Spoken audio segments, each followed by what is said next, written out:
back to Breaking Point. I hope you were able to enjoy your turkey and stuffing with your family. And while Gavin Newsom was, choking on Dom Perignon in the French Laundry, telling you can't have Thanksgiving, and the mayor of Austin was in, I think, Cabo San Lucas, Mexico, after doing a video telling his own citizens of Austin, Texas, to stay home. But the Democrats don't have to stay home. They're all out eating caviar and buying champagne and fishing for barracuda in Cabo San Lucas. So I want to welcome to the show.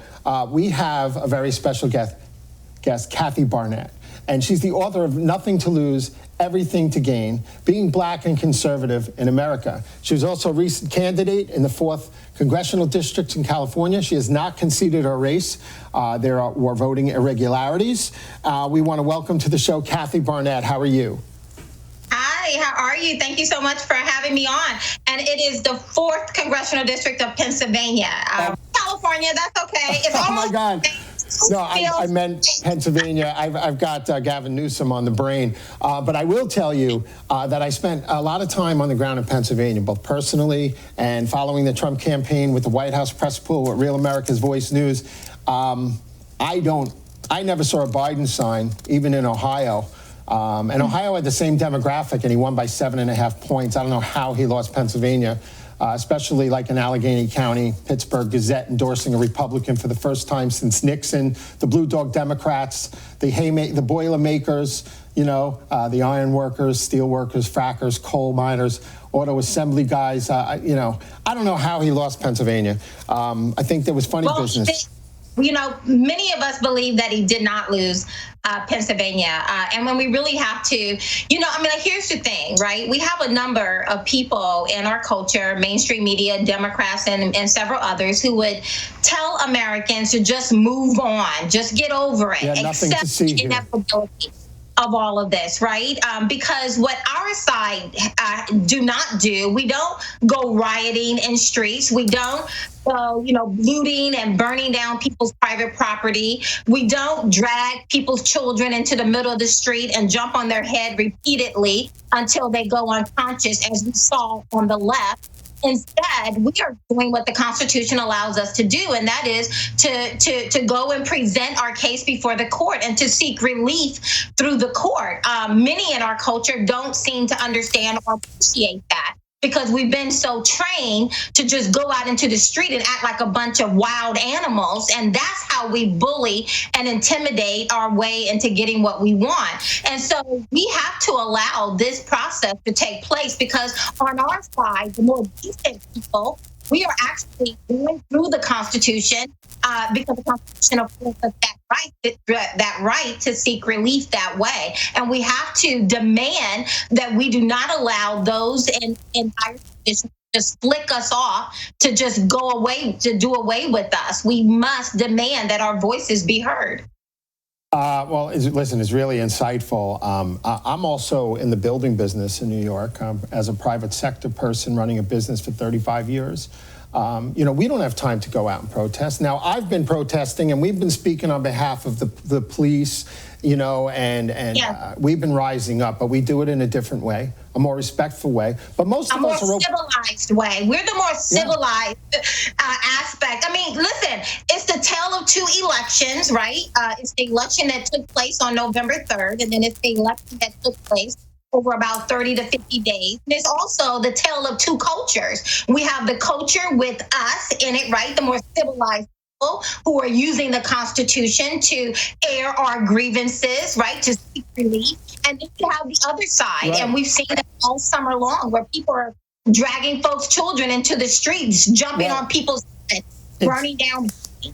Yeah, it's easier to do when you're getting a check every week and you don't have to go to work, too. So this COVID... And waiting stimulus checks. Even right now, we see people saying, hey, if we don't get a stimulus check, then, we're not going to be able to have a good Christmas. How about we begin to demand that these governors, like mine, for example, Governor Wolf, open up our nation, open up our state, and allow people to go back to work?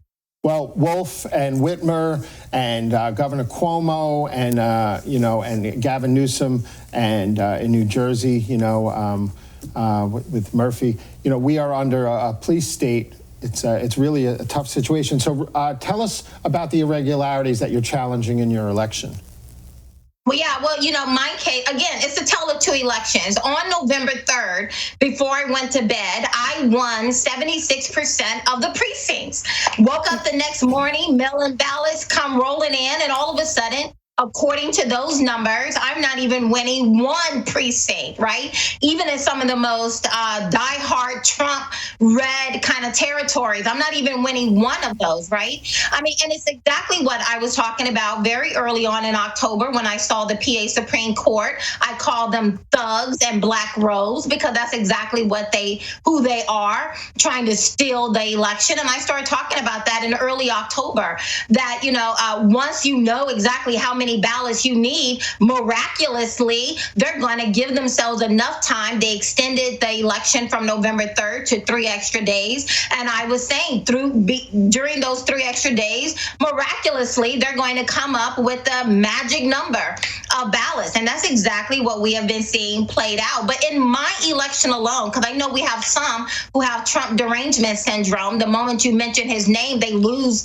their mind. So I won't talk about Trump irregularities that he's talking about, but just in my election alone, we had over 3,000 people who participated in my election who are not on our voter roll, meaning they're not allowed. They're not allowed to vote.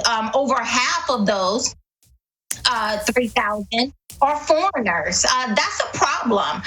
They actually voted, and over half of that third are foreigners. That's a problem. We have several hundred dead people who voted, one of the oldest being 167 years old. Again, that's a problem. But even more interesting, we have these U voters. There's male, female, and then there's U voters. And what we see right now, and I find it very alarming, and I don't find it to be a coincidence. In 2004, it was about 1,100 of those U voters. When Obama got in office, 2008, it jumped from 1,100 to 58,000.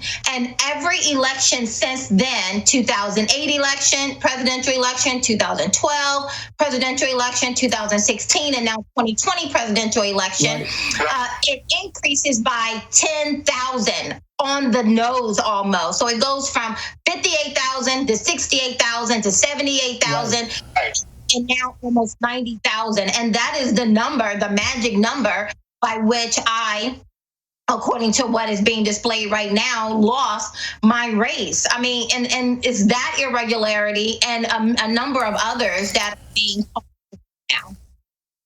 So is your challenge tied to the Trump election in Pennsylvania? Are they tied together in any way? And is it the same issues? My election or my campaign was the very first one to file a federal lawsuit. And so we were the very first one calling out all of these irregularities that you hear people talking about now, where we had people pre-canvassing, where people weren't allowed to come in, poll watchers weren't allowed to come in and to examine things, the unequal protection of laws, where some people were given the opportunity to come in and alter their ballots, but they didn't give that same opportunity to other people. How do I know if they were only calling in Democrats and not Republicans? So that is one of the things we did. We've all, so we've been moving alongside the Trump campaign one way or the other. But most definitely, if even one of the numerous allegations that are out there are true, it will have a direct impact on our election here in the 4th District of Pennsylvania as well. Everybody in the media and even people in the supposed GOP, they haven't been there during this process, and they've been purposely, downplaying it. But I don't think that we're going to be able to ignore this anymore. I think that Powell has done a decent job with Giuliani. The testimony in Michigan was jaw-dropping. What do you think about that? We have 1 minute. Yeah, I mean, definitely. Listen, the thing that we have to remember that there are more of us than them. I know they're trying to say Biden got 80 million votes. Yeah, right. But there are 74 million of us, right? So that is not a number that you can just flick away and tell us to go away, right? And that's exactly what they're trying to do. They're talking about kumbaya. They're talking about we're all in this together. It's time to heal. And yet they want a decisive number of people in this country just to shut up and go away. And we must become unrelenting. We have a number of rhinos and we have a number of people who are really good, but it's going to cost them something to do the right thing, because the left, they don't treat people very well if they don't like them. And so we must become very unrelenting and making sure that they put a spotlight on this. I've been in politics for 35 years. You know, when I hear stories from this woman, Hema, this Indian American woman, that people cheered when Republican challengers were escorted out of the room, I can't sleep at night. So we have 30 seconds. Tell our viewers where they can find you and support you. Yeah, listen, my book right now is Reading Like Prophecy, Nothing to Lose, Everything to Gain, Being Black and Conservative in America. I wrote about this last year when I submitted my manuscript. I told people what would happen when Democrats are in charge. Please go out to everywhere books are sold, Amazon, Barnes & Nobles, and purchase your copy. Thank you. All right. Thank you so much, Kathy. It's so great having you on the show, KathyBarnette. This is David Zere. You're watching Breaking Point, and we will see you next week. And go out there, pay attention to what's going on, because this is going to get crazy.